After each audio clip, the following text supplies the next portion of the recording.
Jarku, řekni mi, čemu se teď směješ. A prostě. Z toho okýnka, že jsem dívala. Hej, co říkala? Znovu mě to Najednou- řekni. najednou to- Já totiž nerozumím tomu, co jsi říkala. Řekni to znovu. Dělala takhle za vlaku. Takhle máš prostě ty lavičky. Já jsem seděla tady a tady seděla nějaká blondá maška, co nastoupila v Těšnově. A proč byla A blondětá?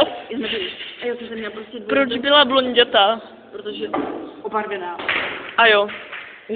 A Tak. já jsem tam měla položenou 2litrovku Coca-Coly a ona mě vždycky tak posouvala, jakože chtěla spadnout, protože to je políčky ve vlaku, jak máš respirátory.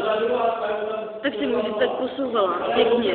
Proč se tak hezky posouvala? Aby nespadla. Proč se neposouvala škaredě?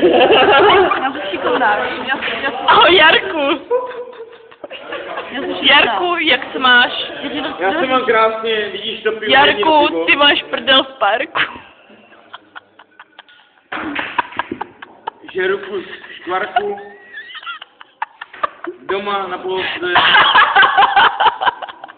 Pejsek se kouká. Jak žeru kus škvarku na polce. Na porno.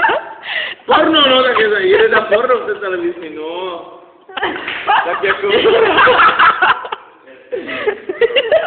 Když tam to víš, Odveď tak je to. větší porno, ať.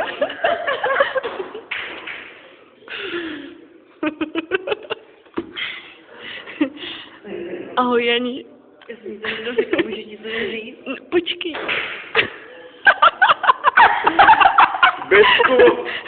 Bez pohovky nejsme sklovky.